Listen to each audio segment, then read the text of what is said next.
Ulit ako dun. Ngayon, ang psychiatric diagnosis para sa pasyenteng ito ay dysthymia, chronic depression. Isa tong dissociative identity disorder dahil sa dysthymia.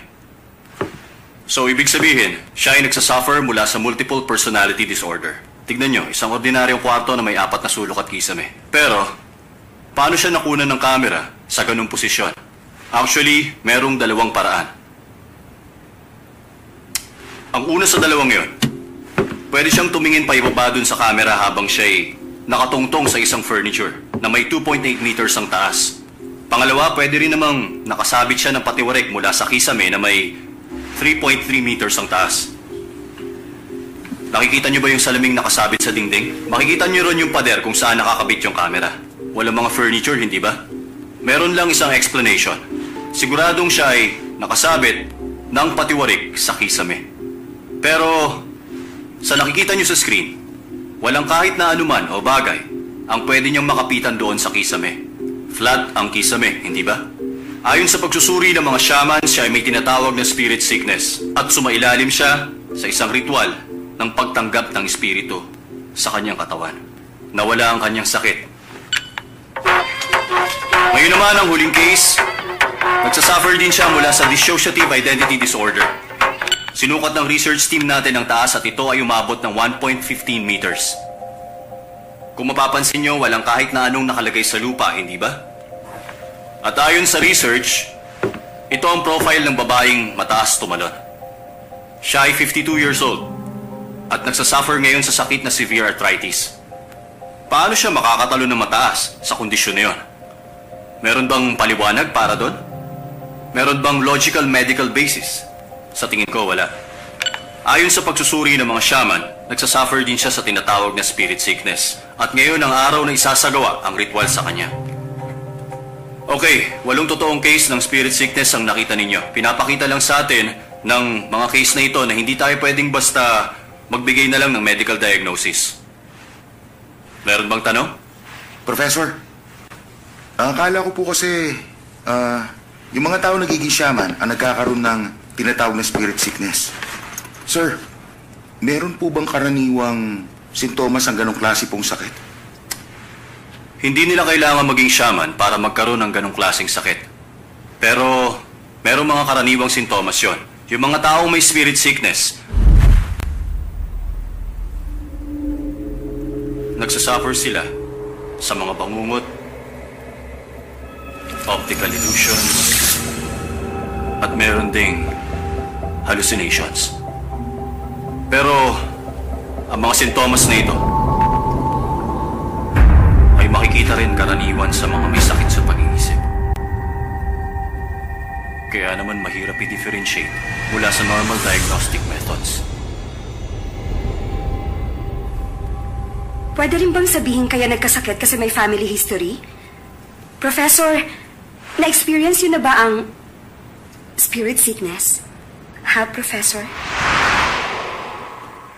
Sir, excuse me. Professor, teka. Professor, sir. Hindi ba sobra na itong ginagawa mo?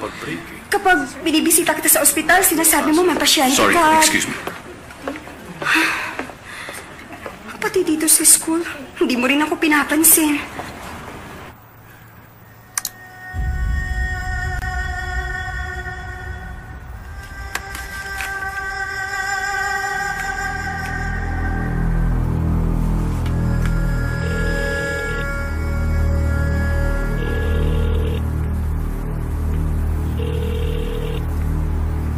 The number you dialed is busy at the moment.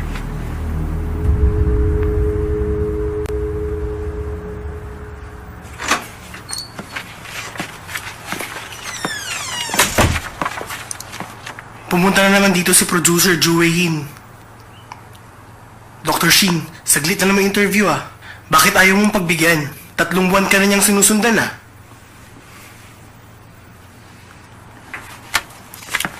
Ito yung next patient mo.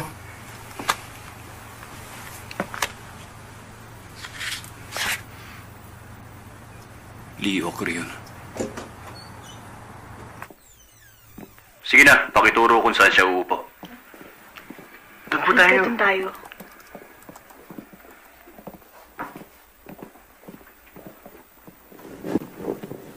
Akin na yung bag mo.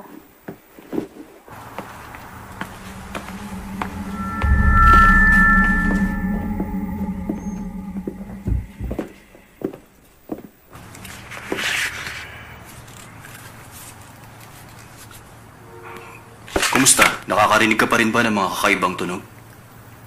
Oo. Naririnig mo pa rin ang mga yon kahit umiinom ka na ng mga gamot mo? Oo. Mas lalo nga lang lumala. Ano bang klaseng tunog? Parang... Psych. Psych. Parang dinudurog na bakal yung tunog. Kung minsan, parang tawa ng mga bata. Okay. Huminga ka ng malalim, inhale, tapos exhale.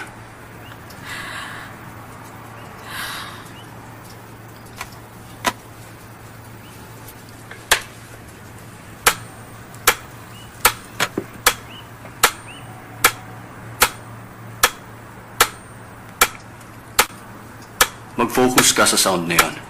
Bibilang ako hanggang 5. Tapos dahan-dahan mong ipikit ang mga mata mo. 1, 2, 3, 4, 5. Miss Lee?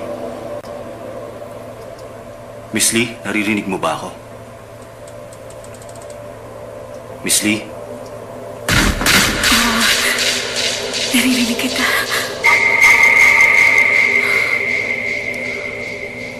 Nasaan ka sa mga oras na to?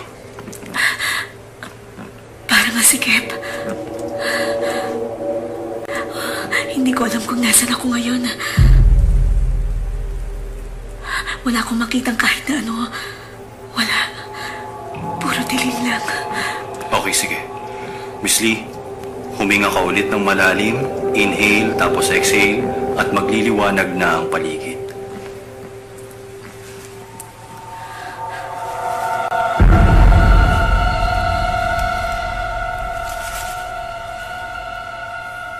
Oo nga. Lumiliwanag na. Lumiliwanag na.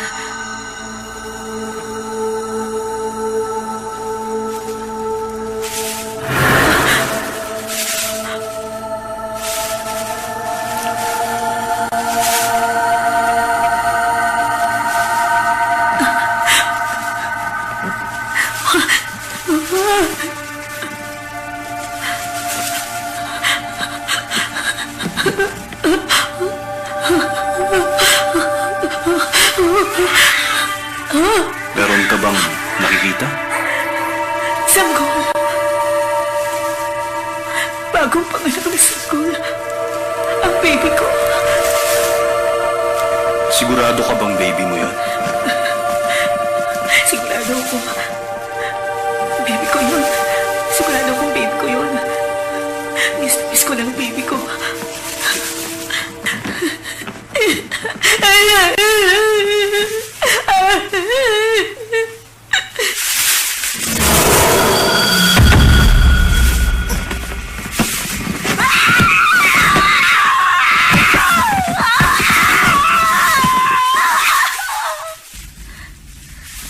Hindi mo siya baby!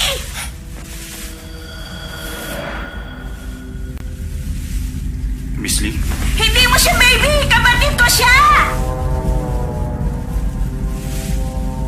Sabihin mo kung sino ka.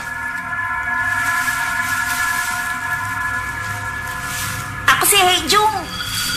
Bakit nandito ka, Hejong? Hindi ko alam. May babae. Ang sabi niya sa akin, maglaro raw ako rito kasama ng kapatid ko. Sinong babae yun?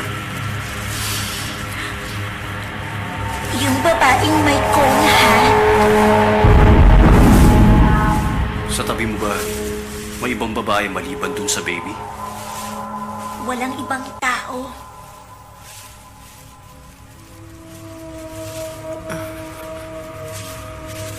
Ha? Sino siya? Nakikita mo ba yung may hawak ng halaman?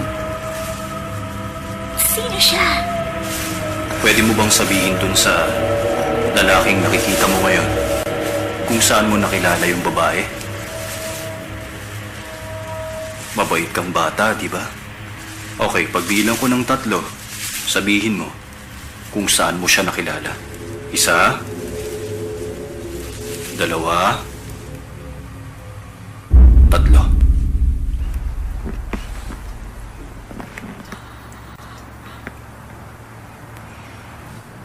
Kung ganon, wala akong problema sa pag-iisip. Hindi ako baliw. Hindi ka baliw. Meron ka lang stress disorder at dahil yun sa nangyaring pagkalaglag ng baby mo. At yung mga tunog, yung mga naririnig mo, hindi yun dahil sa may sakit ka. So ano yun? Sumailalim ka ba sa exorcism? Ang sabi nila sa akin, ang baby ko raw, makakapunta sa mas magandang lugar. Mga espiritu dun sa shrine, sumama sila sa'yo kaya marami kang naririnig. Meron bang pinuuwi sa'yo sa bahay? Blanket ng baby ko. Ilagay ko raw yun sa ilalim ng kama ko at mawawala rin ang sakit na nararamdaman ko.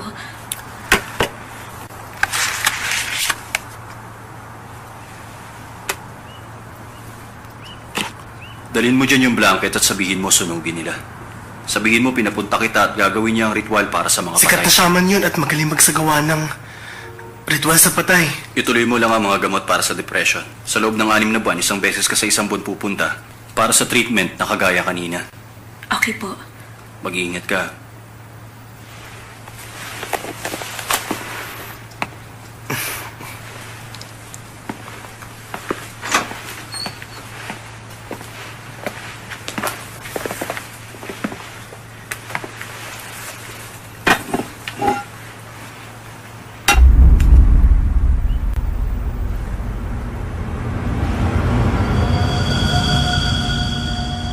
Pagkatapos ng ginawang treatment sa akin, naramdaman ko magaling na ako. Wala na akong naririnig ng kakaibang tunog. Meron ka bang natatandang kahit na ano sa ginawang treatment sa'yo? Pakiramdam ko para akong nananaginip. Pero, kailangan ko ba talagang gawin to? Naku naman.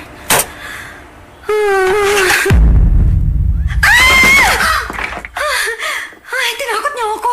Natakot ba kita? Alam mo, wala ka makukuha resulta kung basta ka lang tatambay dito. Kahit anong gawing lapit ko sa kanya, lagi na lang niya ako binabaliwala eh. Eh bakit naman kasi si Jin Yung na yun ang pinili mo? Samantalang kung tutuusin naman, milyong shaman ang gusto lumabas sa TV. Halos lahat ng celebrity pumipila sa ritual service niya. Ultimo nga, psychiatry specialist at mga kilalang psychic healer, pumipila rin kaya. Isa pa, anak siya ng sikat na si Shaman Shin Tae-yul. O diba, malupit ang drama? Ano bang drama sinasabi mo riyan? Documentaries ang ginagawa natin, no? Ay, hindi ba magtatatlong buwan na? Sa tingin mo, makukuha mo siya? Hindi naman siya sikat kasi wala naman siyang TV shows. Kailangan ko talaga siya makuha. Sa 3 taon ko sa programa na ito, hindi pa ako nawala ng program slot. Hindi ako mawawalan kahit kailan.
Gusto ko nang tapusin.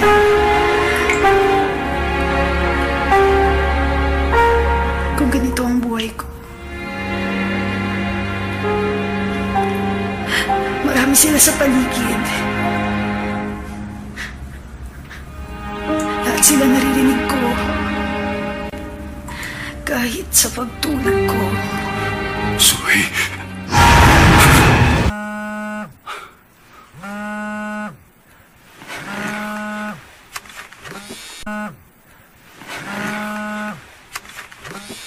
Ang pelikulang ito ay hatid sa inyo ni Sribat 75. Hello.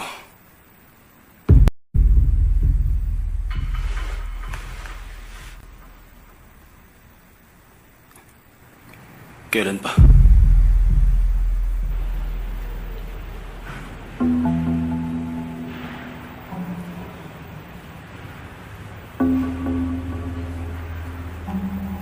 Grabe, punong-puno ng mga bulaklak, no? Pero alam niyo ba, yung manugang na babae raw ang malas. Mula nang dumating siya, sunod-sunod ang namamatay. Kasama nga raw siya sa car accident eh. Namatay yung asawa pero yung babae buhay na buhay. Nakakakilabot talaga. Dinalaw siya ng mama ni Jiangsuk sa ospital. Ang sabi, nakita niya raw yung babae, wala man lang kagalos-galos. Ay, grabe naman. Pero parang wala naman sa itsura niya yung pagiging malas. Galing nga daw sa mabuting pamilya yun eh. At ang balita ko, may kaya naman daw yung babae. Kaya Ano parang naman kung imposible. mayaman? Eh, ang balita ko, bata pa lang daw yun nung mamatay yung mga magulang niya. Tama na nga yan. Kinikilabutan na nga ako sa mga kwento niyo. Kayo talaga. Dr. Shin,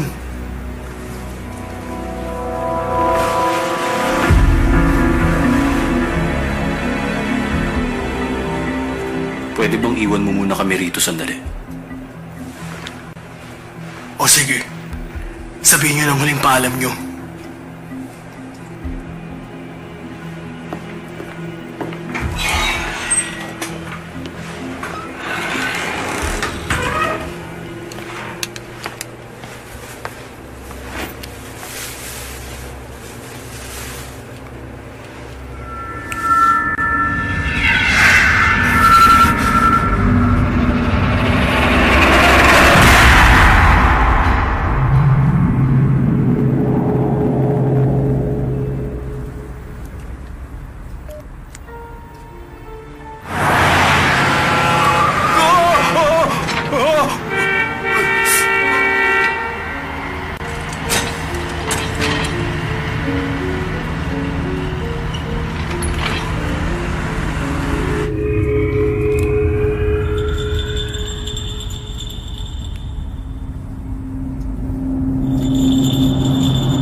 Isang kaluluwa. Naghihiganti. At napakalakas niya.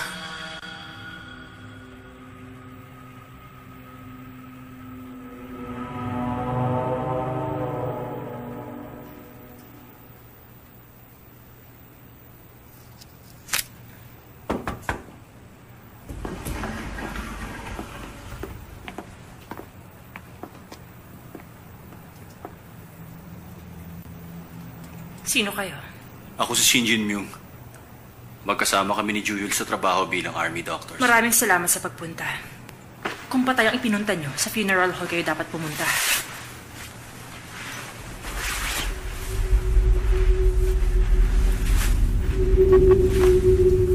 Meron pa ba kayo kailangan? Meron nga palang ipinadalang email sa akin si Juyul. Wala ba siyang nababanggit sa'yo? Ikaw yung psychiatrist na nakakakita ng mga multo. Oo. Nababanggit ka sa akin ni Juyul. Sorry, pwede ba kitang tawagin sa pangalan mo? Tawagin mo na lang akong Dr. Kim. Nasa isang art museum ako. Mama! Mama, tinawin po kita. Hindi mo ba nakikita na may kausap ang mama mo? Ano nga uli yun? Anong sinabi sa'yo ng lalaking yun? Sinabi niya sa akin noon na gusto niyang sumailalim sa treatment kasama ka. Treatment? Director Kim, sana hindi mo masamain ang sasabihin ko sa'yo. Nagpapakita ka ng mga sintomas ng problema sa pag-iisip at sintomas ng insomnia. Nabanggitin ba niya na nakakakita ako ng multo? Para kasing takot na takot siya sa akin eh. Kung tungkol doon, wala akong sasabihin. At sana wag na tayo magkita pa ulit. Salamat.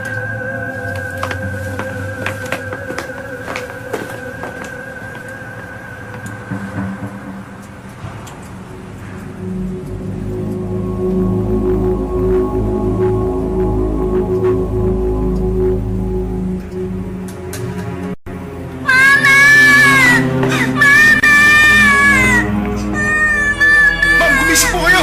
Ma'am, naririnig niyo ba ako? Tawagin niyo si Dr. Singh! Yes, Doc. Yes, Doc. Ma'am, gumising po kayo! Kumuha kayo ng stretcher!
Dr. Shin,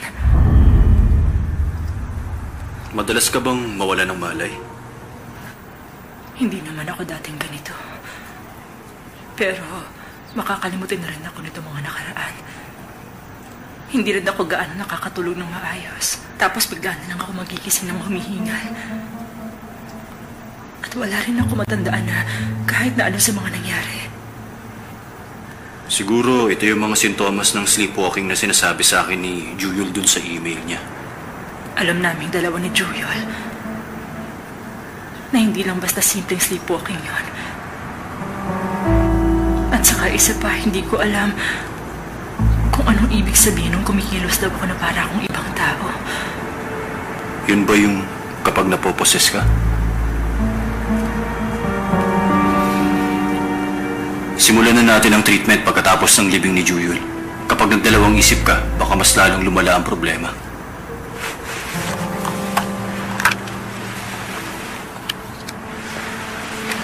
Tawagan mo ako kapag napag-isipan mo at kung anong desisyon mo.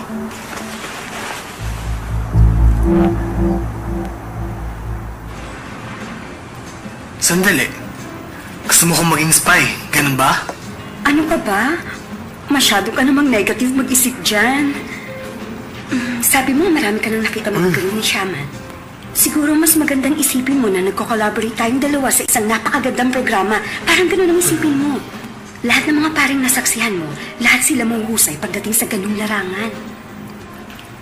Meron din naman kasing mga peking shaman. Pero kasi si Dr. Shin, hindi siya interesadong ipakita yung mga kaluluwa o multo.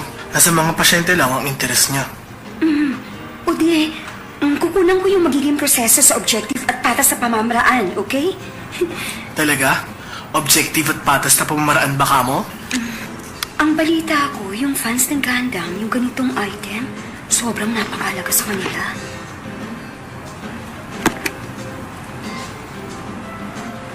Sandali. Paano mo naman nalaman na fan talaga ako ng Gundam?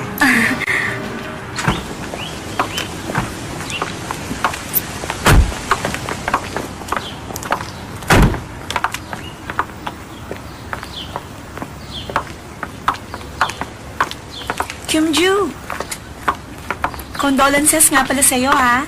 Yun nga palang... Ano ba namang klaseng reaksyon yun? Nakikiramay lang naman tayo.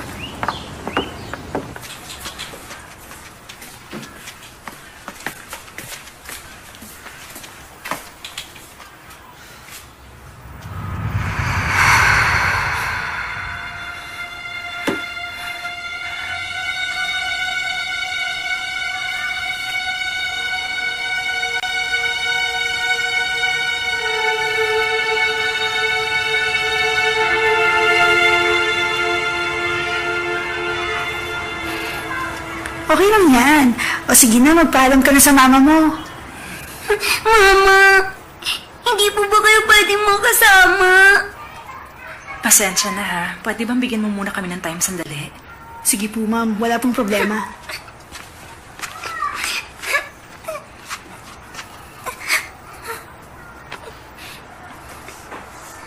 Humihina ang puso mo pag umiiyak ka. Tahan na. Huwag ka nang iiyak, ha? I-promise mo na magiging matapang ka kahit wala ako. Okay, sige, ganito. Gaya ng promise mo, magpapakabait ka sa klase mo. Huwag kang absent. Okay ba yon?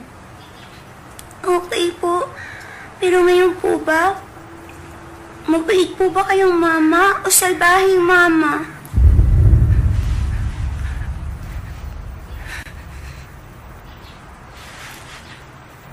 Siyempre, ako yung mabait na mama.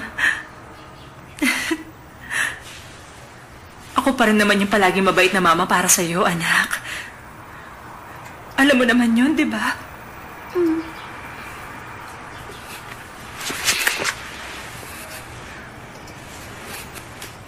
Nalalaman ko lahat ng mga ginawa mo, mga kasalanan mo at ang lahat ng pagsisikap mo. Kaya naman hindi mo papabayaan mga ibabaw ang gawain masama. Nagsumikap ka, naging matatag.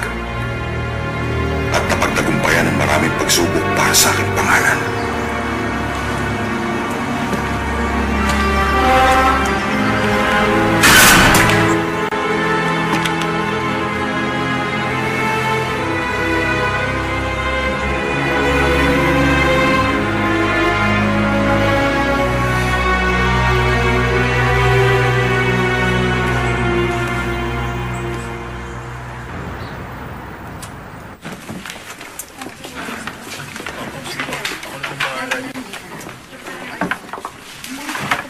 Miss Kim, yun po kasi manggagaling sa Tibet. Ang sabi, hindi raw po makakarating sa oras. Wala bang pwede ipalit? Sorry po, hindi ko pa po na-check. Ilang araw na lang at opening na, di ba? Habang busy kaming lahat dito, hindi mo inaayos ang trabaho mo. I'm sorry, ma'am. Palitan mo ng AHN yung hindi darating ngayon. Okay po. At yung iba, i-check mo sa basement. Okay po. I-check ko na po sa basement.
Sino yan? May tao ba dyan?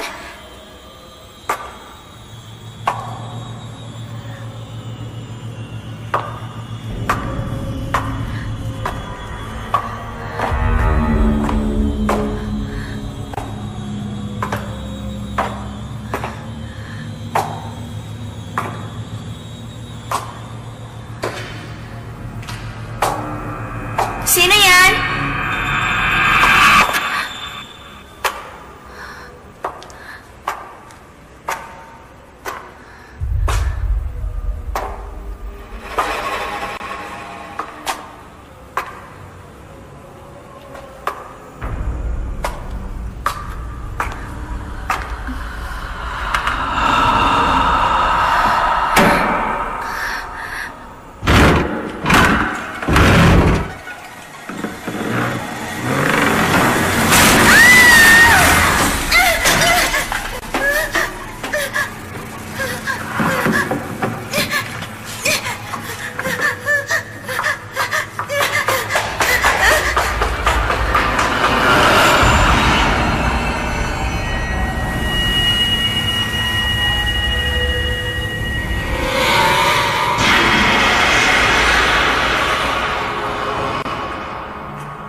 Sa tingin ko, naging human breach ang pagkamatay ni Jewel.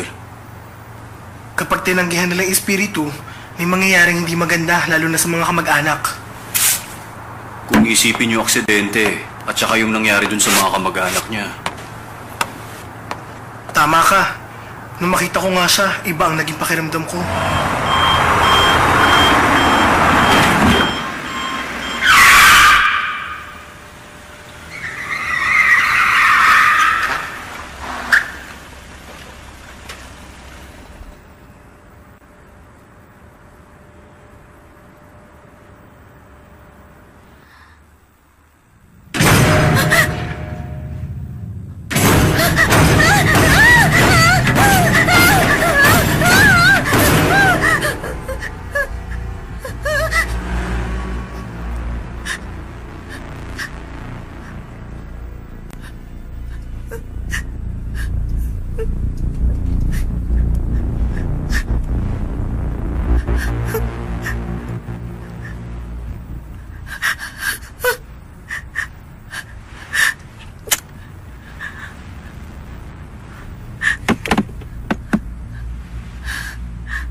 Journalist Chong, alam ko ba yung Dawan Gallery doon sa New Millennium area? Oo, yun nga yun. Pwede bang bigyan mo ako ng info tungkol sa lugar? Medyo nagulat ako sa biglaang tawag mo. Ngayong malapit ng opening ng exhibition, mabuting ayusin ko muna yung ilang concerns sa mga empleyado.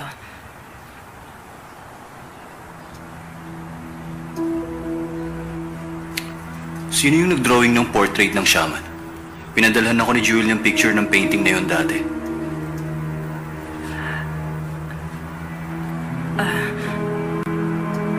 Galing yan sa private collection ng auntie ko, ang dating director. Lee Shinja. Yun ang pangalan ng painter, kaibigan ng auntie ko ng college. Si Kim Kyung-chu ba ang gallery director? Yun yung huling painting na ginawa niya. Oo. Yun bang painting? Tingin mo may kinalaman sa kung ano man ang nangyayari ngayon? Hindi ko masasabi sa ngayon kung meron. Pero sigurado akong may dahilan si Jewel kung bakit niya pinadala sa akin yun. Bakit hindi ka pumunta sa ospital para makapagpa-check up ka kahit papano?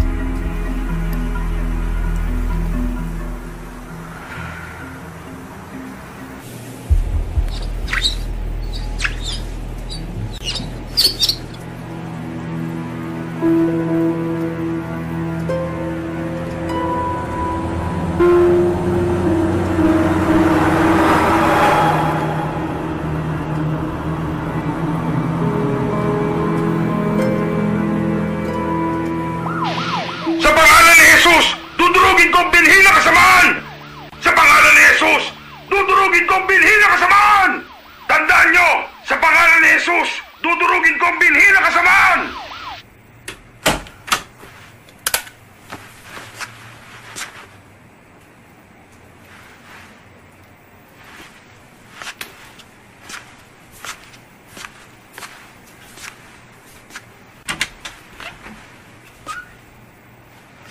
Sa'yo, anong ginagawa mo? Oras na para matulog.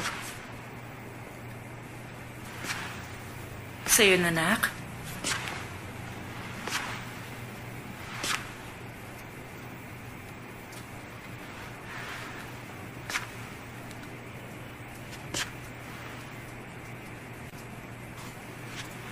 Anong problema?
Seyon!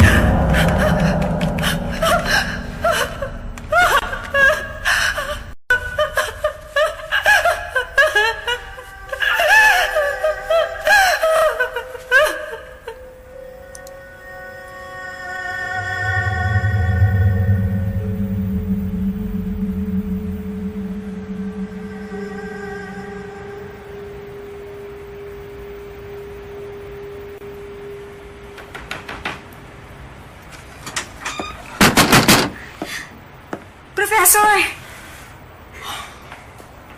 Professor! Professor, sandali!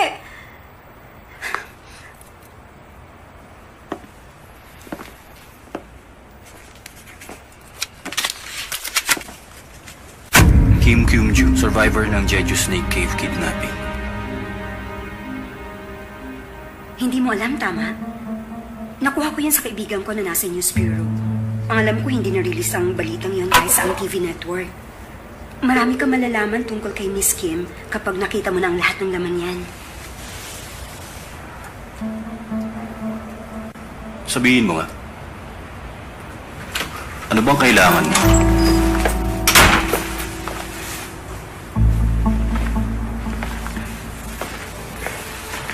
Nakuha ko na rin ang tanong na gusto kong marinig. Interview. Pero kung ayaw mo, mas maganda kung kukunan kita habang ginagawa mong isang psychic healing sa pasyente mo. Gusto ko yung treatment pa kay Miss Kim. Alam mo, sa tingin ko hindi siya pumayag sa... Dr. Shin! Dr. Shin! Tulungan mo ako! Pakiusap! Bubunutin kong ugat ng kasamaan! Ang araw ng pag-uukom ay darating na! Sa pangalan ni Jesus! Tudurugin kong pinhi ng kasamaan! Maniwala kayo sa akin! Nalalapit na ang pag-uukom! Bubunutin kong ugat ng kasamaan! Tudurugin kong pinhi ng kasamaan! Darating na ang pag-uukom! Pagkatapos ng 3 buwan, sa ganap na alas 11 ng isang gabi, natagpuan siya ng mga pulis na naghahanap noon sa lugar ng Kim Nyung. Ayon sa mga pulis, kinidnap siya ng magngangalang Pastor Kang Ji-man.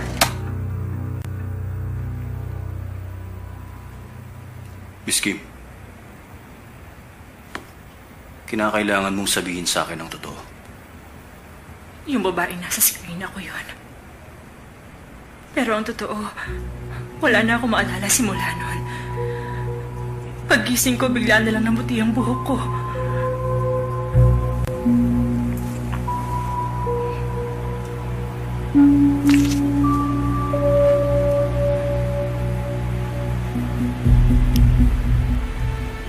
At nagkaganito na ang mga mata ko.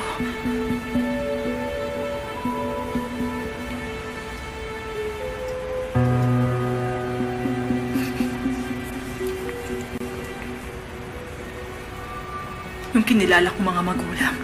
Hindi sila ang tunay na mga magulang ko. Bata pa lang nung inampun nila ako. Naging aware na lang ako dito na nasa college na ako. Nung nagtanong-tanong ako, nahanap ko yung ampunan na pinanggalingan ko sa Jeju Island. Nung pumunta ako ron, nakilala ko yung lalaking yun. At nangyari na ang lahat.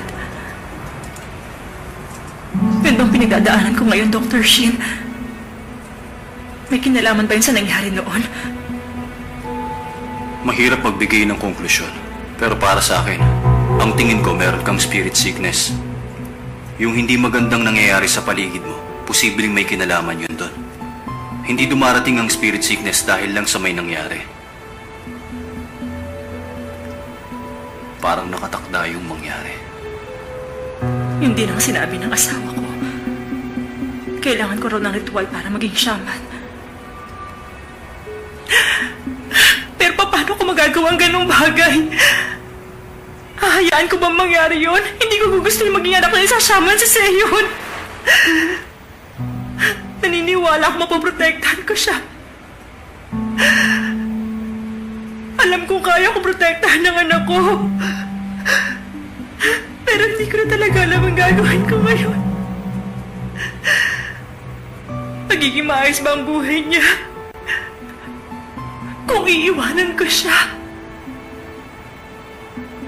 Hindi dahil sa ikaw ang pinili ng spiritu, kailangan mong maging shaman. Kahit sinong tao, meron siyang karapatang pumili ng kanyang magiging kapalaran. Una sa lahat, kailangan nating malaman kung ano ba ang klaseng spiritu ang nasa iyo ngayon. Humanda ka na.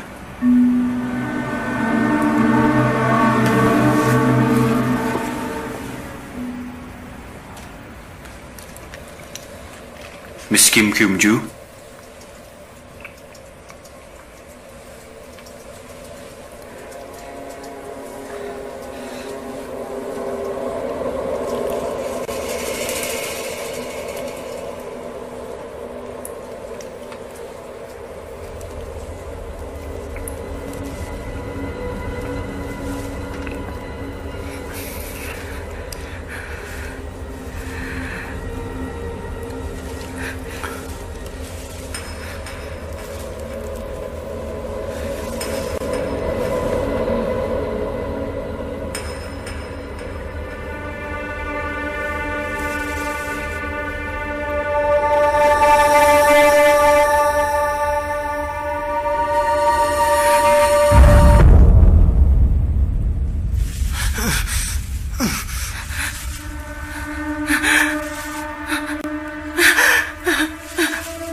Isang lugar lang laging tumitigil.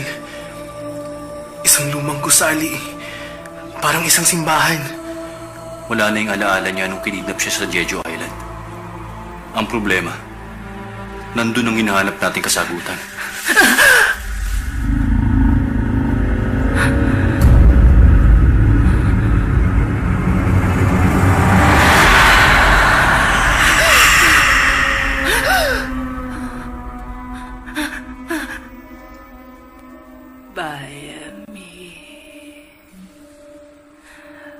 Bayami.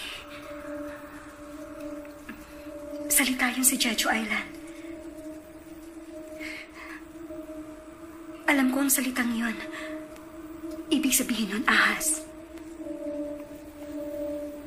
Pwede mo bang hanapin kung nasaan ang pastor na yun ngayon? Oo, sige.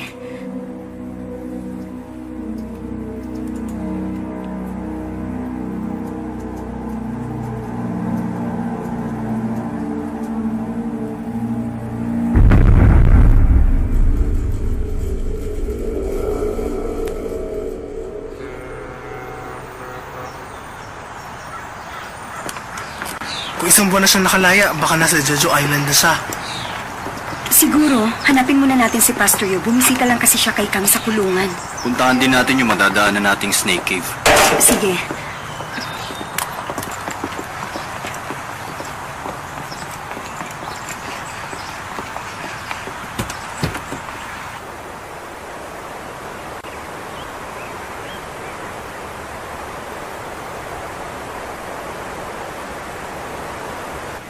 Ay, ang ganda rito. Gusto ko talaga ang lugar na ito.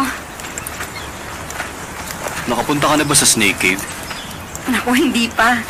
Ipinagbawal kasi nila eh. Ang sabi nila, meron daw kasing alamat yon at saka marami daw taong namatay kaya ipinagbawal nilang puntahan yun. Yung mga matatanda sa bayan, binawalan akong lumapit. Matagal na panahon na ring Snake Cave ang tawag nila sa lugar na yun. Galing ano? Ayon din sa kanila. Taon-taon daw. Doon sila nag-aali ng mga biring babae para sa White Snake. At dahil nga ayaw ng mga mayayamang tao na i-ari yung anak nilang babae, yung mga anak na babae may hirap ang nasasakripisyo. Noong April 3 struggle, tinawag ang mga mamamayan na komunista at traidor, kaya pinatay sila ng security force noon. Kaya pala, ang lamig sa lugar na to. Ayon sa matatanda, para daw isang impyerno ang Jeju Island dun. Nagkalat daw sa buong kapaligiran ng mga dugo. Kaya naghihigante ang mga kaluluwa.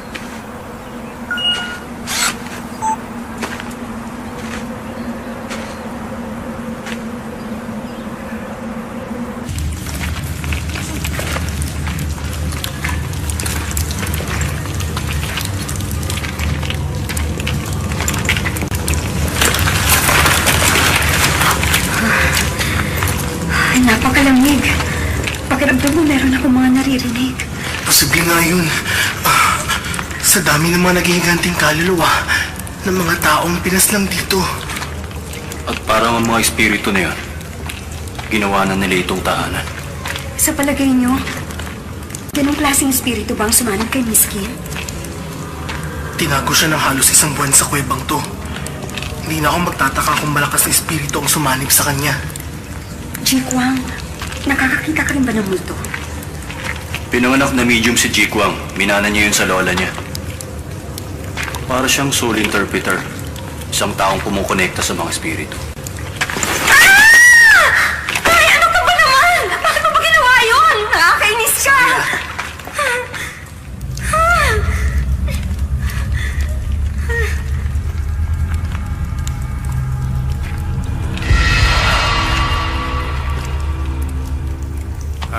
Pagkatapos ko ng koleyo sa seminaryo, kami ni Pastor Kang, pumunta kami dito sa Jeju. Dito namatay ang ama niya.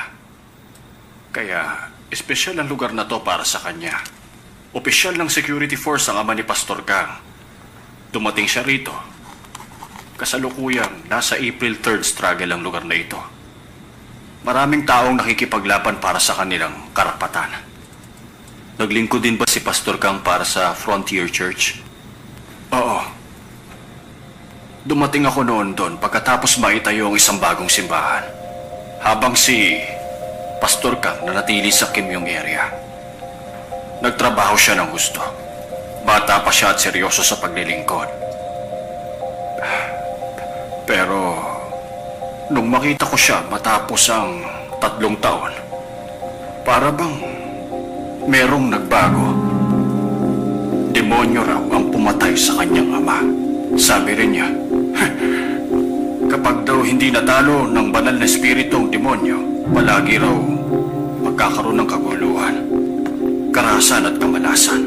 At saka sinabi rin niyang nahuli niya na ang demonyo. At ito'y nagtatago sa ampunan ng Sunji. Nagdadalang tao ang babaeng yon. Ang nakita kong yon, hindi ko talaga nagustuhan. Kaya hindi ako nagdalawang isip. Umalis ako nang hindi nagpapaalam. Wala akong pinagsisihan sa aking naging desisyon nung panahon na yon. Lumayo na lang ako. At yun nga, hindi ko na nakita pa si Pastor Kang mula noon. Sa pagkakaalam ko, mga ilang taon rin siyang nawala. Naglaho. Nalaman niyo ba kung bakit niya kinidnap yung babae? At dahil dinalaw niyo siya sa kulungan, nagkita ulit kayong dalawa. Hindi raw siya nagtagumpay na sunugin ng pinamamahayan ng demonyo. At ang sabi niya, kailangan niya raw magawa yun bago siya mamatay. Hindi ako naniwala. Nung nakita ko siya, para bang wala na siya sa katinuan.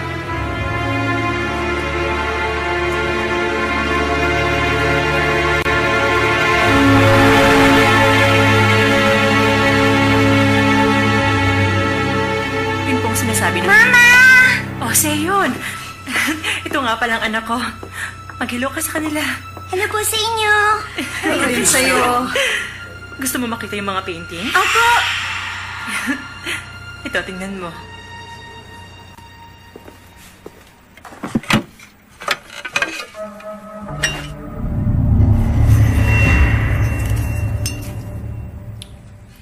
Miss Kim, naririnig mo ba?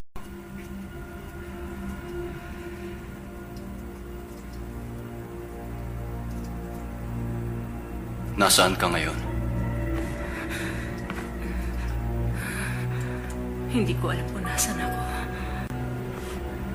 Napakadilim. Basa ang nilalakaran ko. Anong nakikita mo sa paligid mo?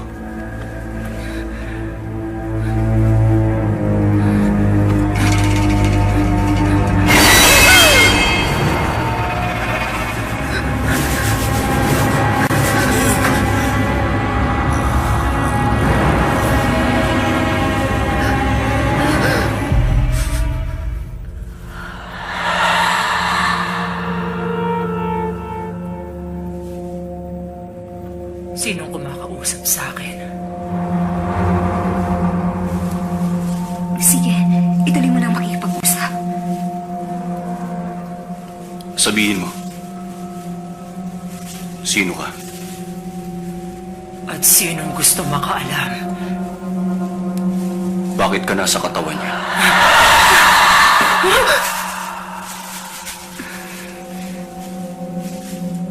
Dahil gusto ko rito. Komportable kasi ako sa kanya. Meron ka pa bang ibang kasama? Kailan ka pa nandyan? Medyo matagal na rin. Mula na naglaro ako sa kuweba, kasamang White Snake Shaman. Sabihin mo, sino yung White Snake Shaman?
Miss Kim?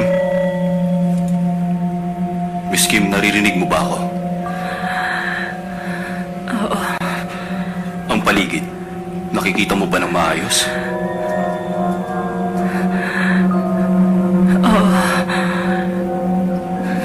Maliwanag na. Kaya nakikita ko ng paligid.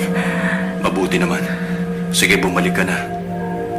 Pagbilang ko ng 5, dahan-dahan mong imulat ang mga mata mo. 1, 2, 3, 4,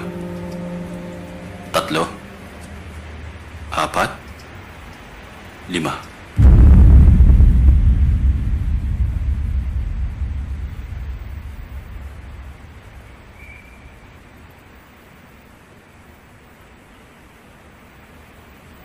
Tama ako.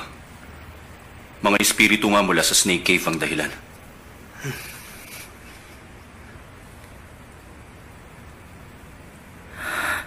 Yung treatment. Naging maayos ba ang treatment mo? Mahirap paalisin ng isang kaluluwang naghihiganti. Kailangan ng panahon pero magiging maayos din ang lahat. Once a week kang pumunta rito. Maraming salamat. Maraming salamat.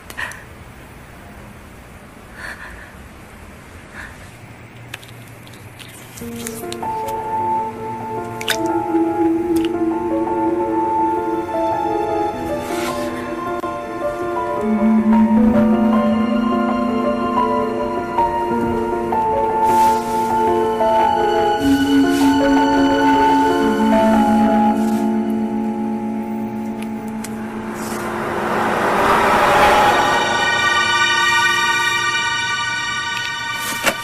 ng dough, tapos ibudbud ang harina ng ganito. Mama, ang galing niyo po! Magaling ba si Mama? Opo! Gusto mong subukan? Opo! Okay, sige. Oh, yan ang sayo. Si Mama yung baboy, si Sayin yung squirrel. Okay! Charan! Okay. Yung mga mata na lang at tapos na tayo. Tapos na! Oh, bakit? Ayaw mo ng mata nila? Eh kasi, hindi po yun ang tamang kulay. Sige, ano bang gusto mong kulay?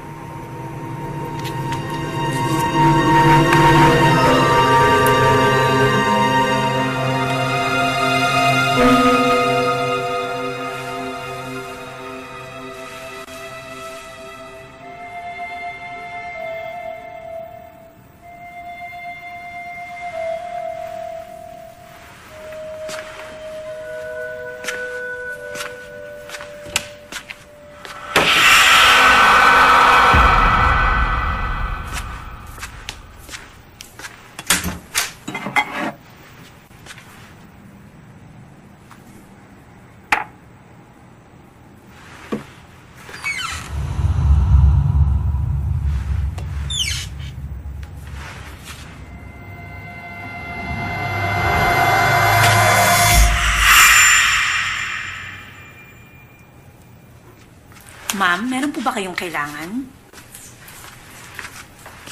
Ano to mga to? Ma'am, kasi po, napansin ko marami pong hindi magandang nangyayari eh. May nagsabi po sa akin na makakatulong daw Bakit po. ba dinadagdagan mo pang problema?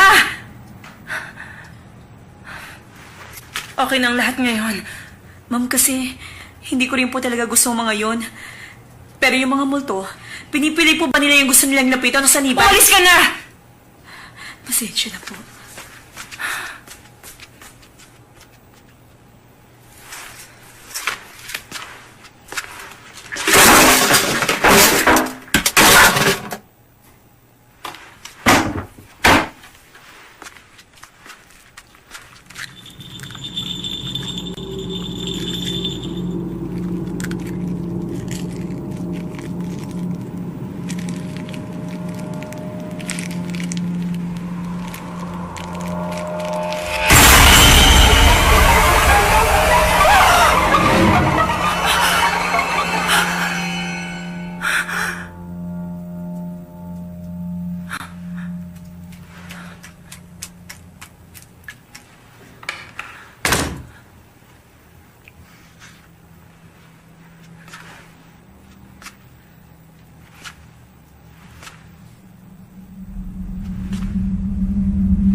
isang kamatayan magliligtas ng milyong buhay.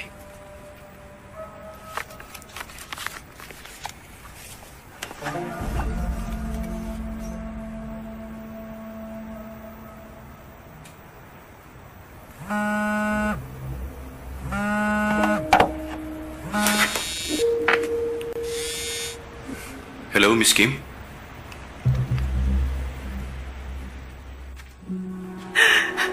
Dr. Shin, tingnan niyo nangyari kay Seon.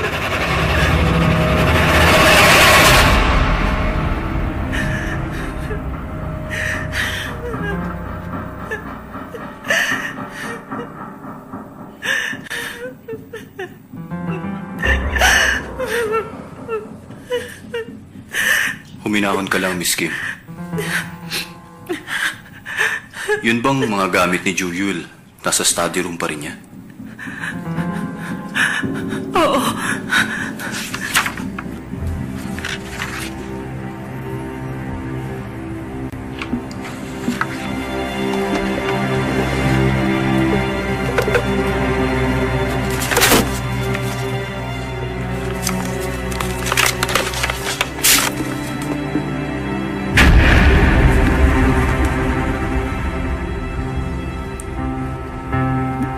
At sinabi rin niyang nahuli niya na ang demonyo at ito'y nagtatago sa ampunan ng Shunji.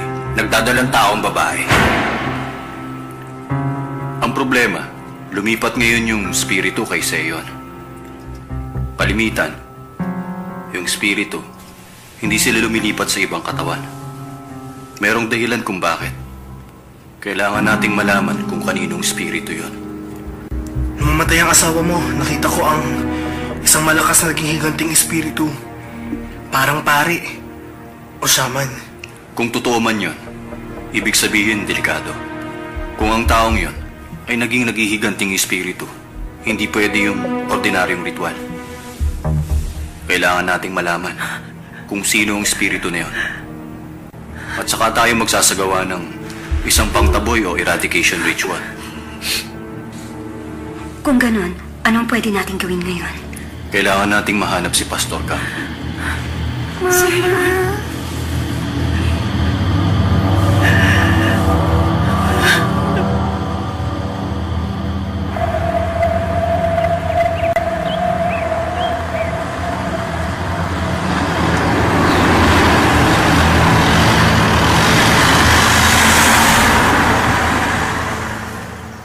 Miss Leong Ray? Importante lang. Pwede po bang malaman kung ano niyo po si Miss Lee? Kamag-anak niya ako. Pinanganak noong 1951, itong si Leong Ray. Ang consignor, nasa 61-87 Kim Yung, Jeju Town, North Jeju County. Miss Cho Sun Lim.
Dito na yan.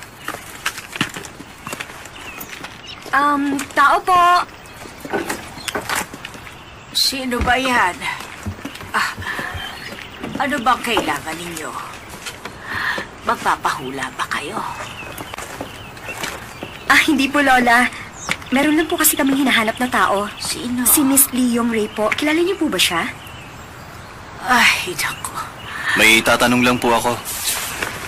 Lola, kilala niyo po ba ang taong ito?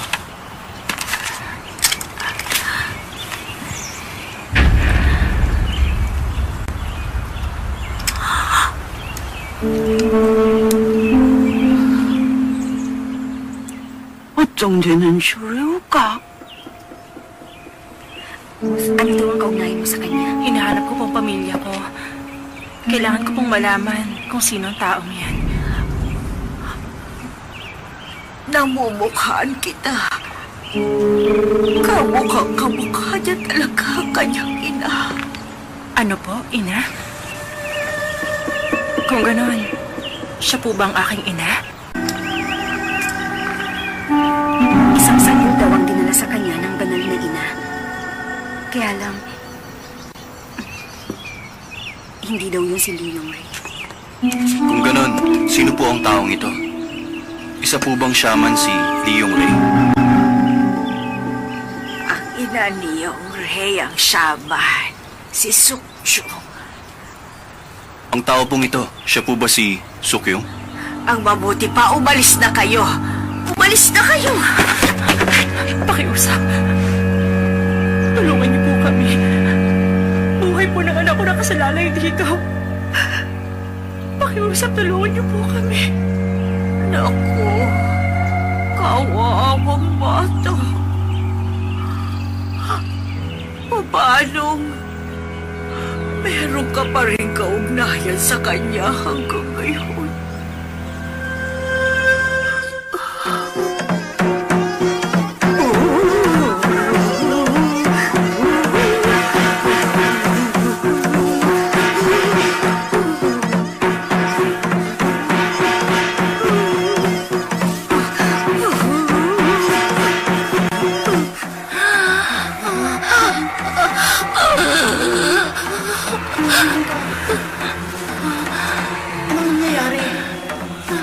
Anong nangyayari sa'yo?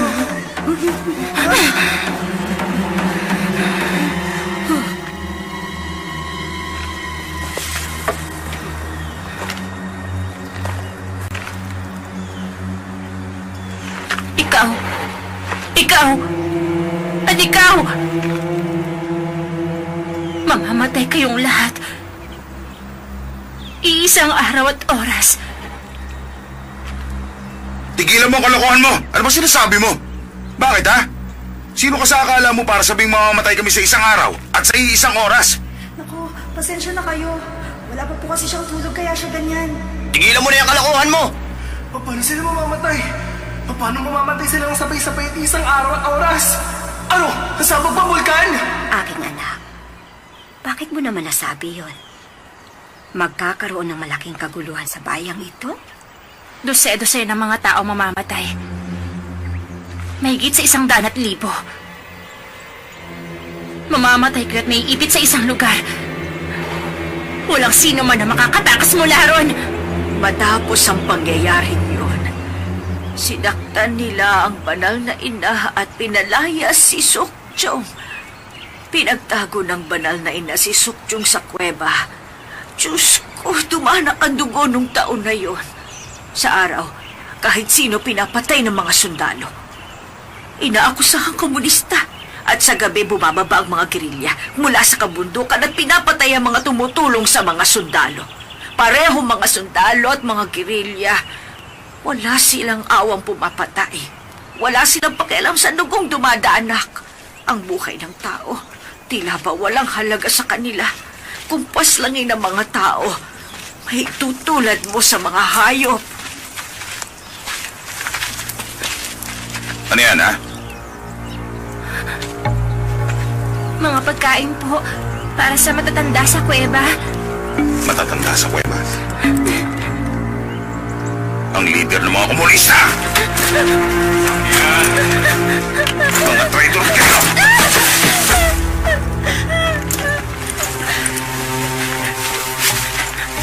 Mga Ginoo, parang awa niyo na. Isa akong shaman. Nagmula po ako sa Kimyong. Ako po ang shaman ng kuwebang yan, mga Ginoo. Tulungan niyo ako! Naawa niyo po kayo sa akin! Isang kaawa-awa.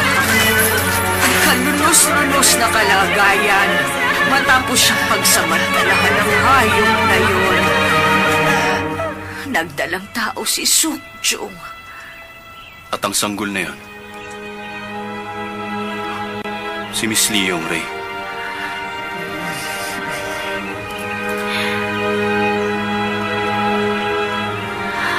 Matapos siguro mga ilang buwan may kumalat na balita. Sadyang nakakakilabot ang balitang kumalat sa bayan noon. Paano namatay ang 30 tao sa isang kagat ng ahas? At sa loob lang ng isang buwan? Sabi ng mga pulis, wala daw silang nakitang kahit isang ahas. Imposible namang makakita sila ng ahas sa gitna ng taglamig. Yun nga ba talagang ikinamatay nila? Oo nga, tama ka. Napakarami nang napatay ng mga sundalong yon. Siya nga pala. Ayon sa mga tao, meron daw babaeng pumapasok sa kuweba tuwing gabi. Pero hindi daw siya naglalakad kundi gumagapang papasok sa kuweba. Pula raw ang mga mata niya parang ahas at kulay puti ang buhok ng babae. At ang sabi pa, mukhang malapit na raw itong mga anak. Kaya nga wala talagang pumupunta o lumalapit man lang sa kuwebang yun eh. Para raw makapaghiganti, naisip ng banal na ina na maaaring tinanggap ni Sukjo ang espiritu ng ahas sa kanyang katawan. Kaya may mga nangyayaring ganong kababalaghan. Ina, si Sukjong po ba yun? Sukjong! Sukjong, buhay ka! At meron ka ng anak! Alam ko, may babalik ka ng galit. Hindi mo rin kailangan gawin yun.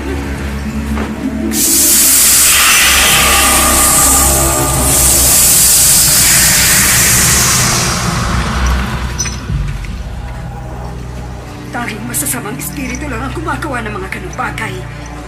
Hindi yung gawain ng isang tao. Isa pa baka nakakalimutan mo na isa kang Shaman Sukjong. Ang mabuti pa, itigil mo na ang lahat ng ito. Nakikiusap ako sa'yo. Itigil mo na ito, Sukjong.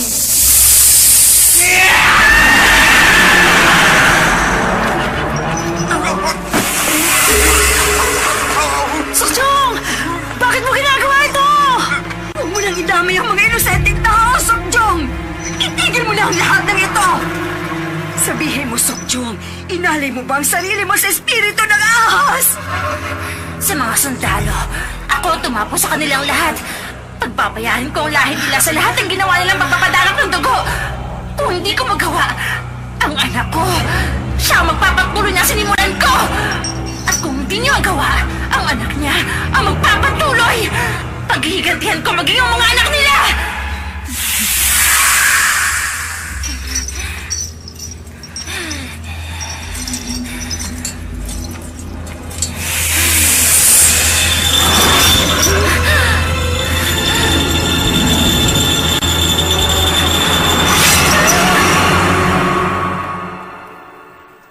Kung ganun, minana niyo po ba yung tabak ng banal na ina? Ang banal na tabak na yon, ang tanging tabak na ginamit para labang mahuli ang puting ahas dun sa sinasabi kong mismong kuweba. Ipinapasa yun sa lahat ng mahuhusay na shaman dito at nung mamatay ang banal na ina, itinago yun sa templo. Kaya lang itong si Yongray, hindi namin maunawaan pumunta siya at kinuha ang tabak na yon. Kinuha ni Yongray? Noong una hindi ko binigay. Nung bang pumunta siyang may kasamang pastor nang sabi tatapusin niya ang masamang kapalaran. Pero nakiusap pa rin siya. Sabi niya ang tabak na yon ang puputol ng sumpa, kaya binigay ko na rin sa kanya. Yung pastor na yon, hindi kaya si Pastor Kang? Nandito pa rin po ba yung simbahang pinaglingkuran ni Pastor Kang? Isa yung mission house na nakatayo sa kalagitnaan ng bundok. Pagkatapos siyang hulihin ng mga pulis, sa bintang na pagdukot, ang mga ilang taon nang nakakaraan, marahil wala na yun doon ngayon. Anong sabi mo? Paano nangyari?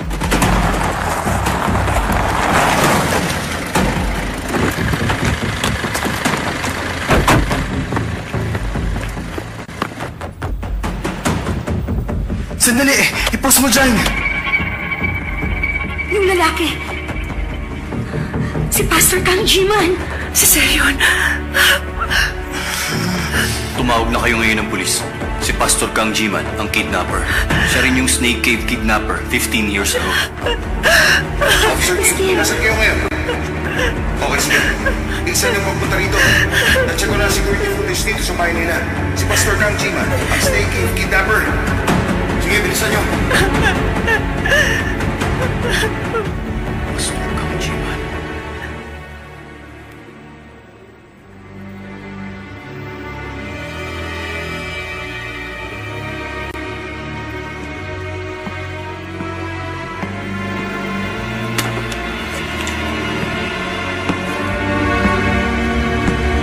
At ang sinabi ng Diyos sa kanya, huwag kang matakot na disiplinahin ang isang bata. Kung pinalo mo ang bata, maliligtas sa kanyang kaluluwa mula sa impyerno. Huwag kayong matakot sa pumapatay ng katawan, ngunit hindi kayang patayin ng kaluluwa. Pagkus, matakot kayo sa kayang patayin ng katawan at kaluluwa.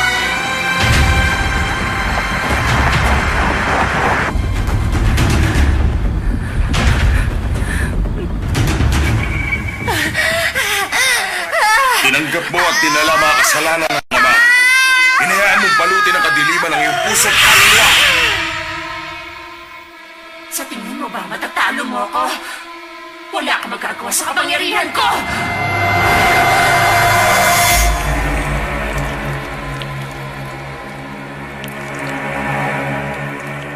Napakalakas ng loob mo na itulad ang iyong sarili sa Diyos.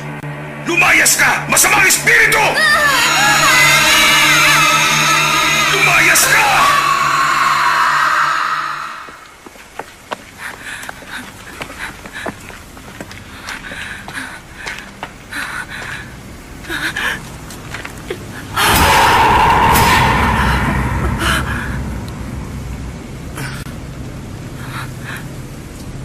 Miss Kim, alam mo ang lugar na to, tama? Nung kinidnap ako, dinala ako sa lugar na to.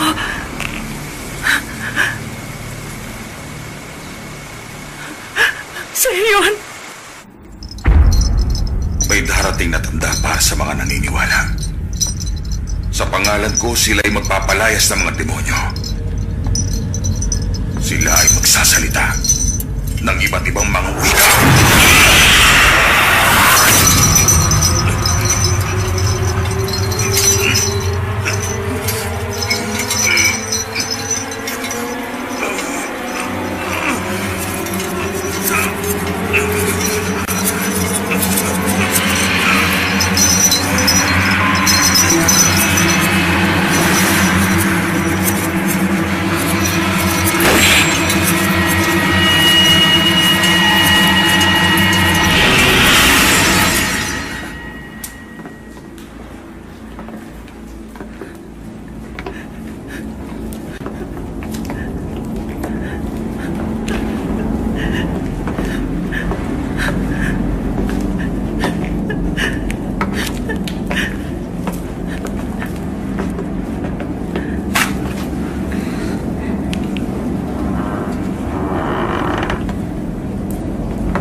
Susa! Harap ng apoy!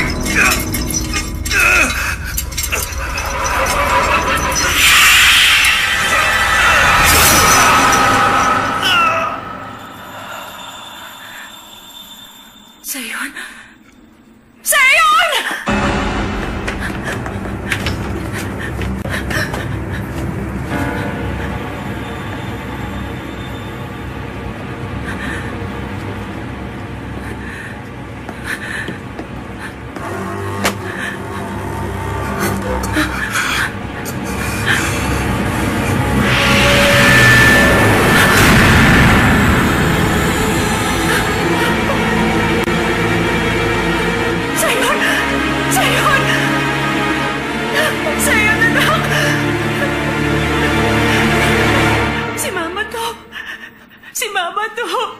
Si Mama! Anak ko, nasaktan ka ba? Okay ka lang ba, anak? Sa'yon! Patawarin mo ako, anak! Anak! Wala nang silbi ang paghingi mo ng tawad. Dahil wala na siya. Wala na. Huwag ka na maghiligpis pa. Dahil ang katawan ng batang ito ay mula sa akin. Binabawi ko lang ang katawang ito. Bawa ka, ibalik mo siya sa akin. Huwag ang anak ko! Huwag ang anak ko, Lola! Bawa ka, Lola!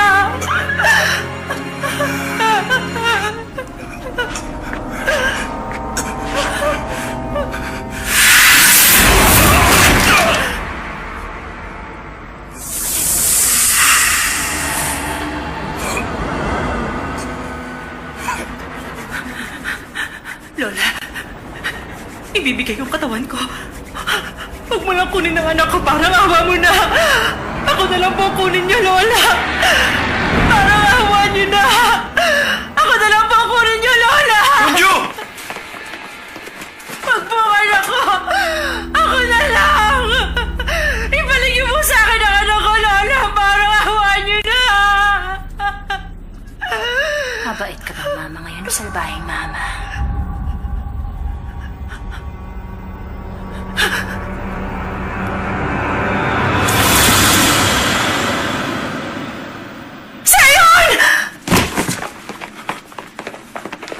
Seyon?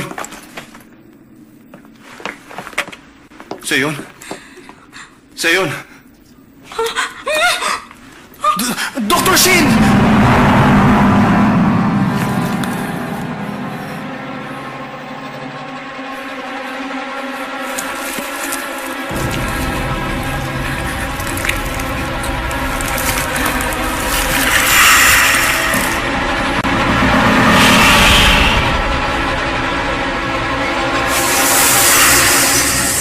Mamamatay ka!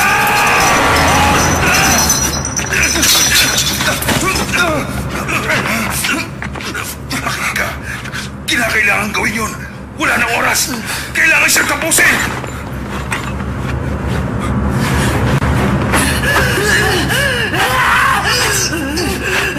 Dr. Shin!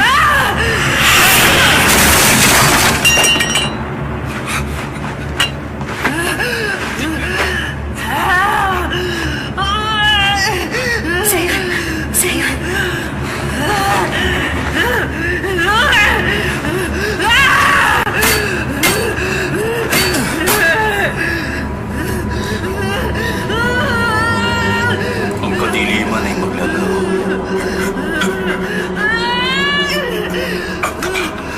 Ang banal na tabak! Ang kadiliman ay maglalaro.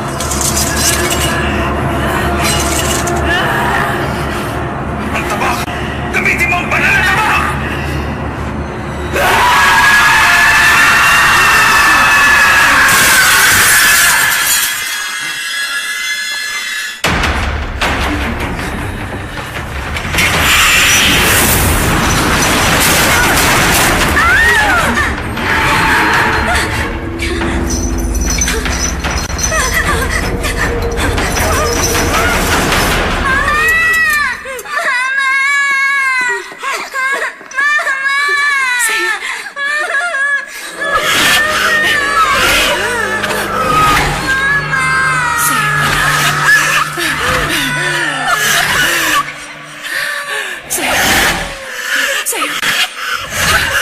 Kung hindi mo tatapusin ang katawan, hindi ka alam na matatapos ang sumpa! Tapusin mo na siya! Ang ama niya ang dapat tatapusin. Dahil siya ang naglagay ng sumpang ito. Tatapusin ko kayong lahat. Tandaan mo yan! Maging ang susunod na henerasyon. Hindi ko sila titigilan hanggat hindi sila nauubos. Tatapusin ko silang lahat!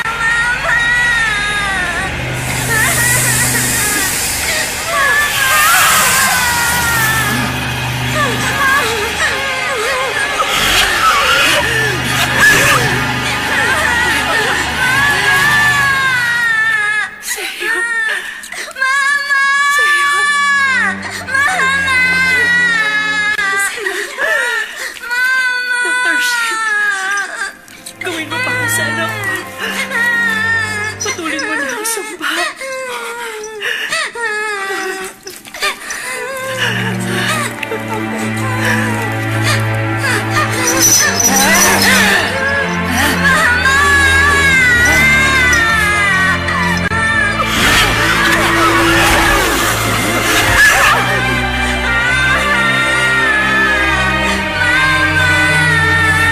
Gawin mo na!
sila na masamang espiritu sa aking pangalan. Sila ay magsasalita ng mga bagong wika. Dudurugin nila ang mga ribuktong ahas at sila iinom ng inumin ng lalason. Ngunit hindi sila mamamatay. Sila ay magpapagaling ng may mga sakit. At matapos magsalita ng Diyos, siya'y tinanggap ng kalangitan at naupo sa kanan ng Amang nasa langit.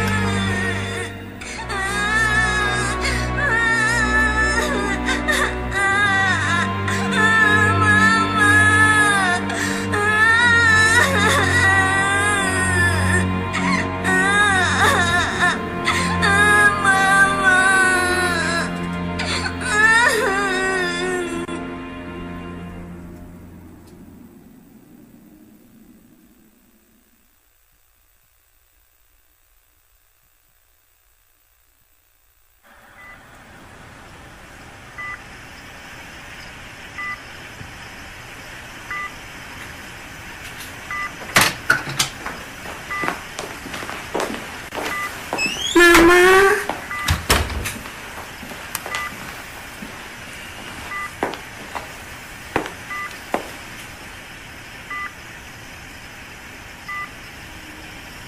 Hindi ba't 3 buwan na rin? Pero hanggang ngayon, wala pa rin namang masamang nangyayari. Kailangan pa rin nating maghintay at magbantay. Hanggang sa magising siya.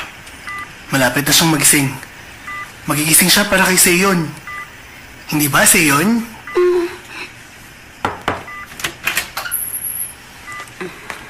Excuse me po. Gusto raw pong makausap ni Chief ang guardian ni Miss Kim.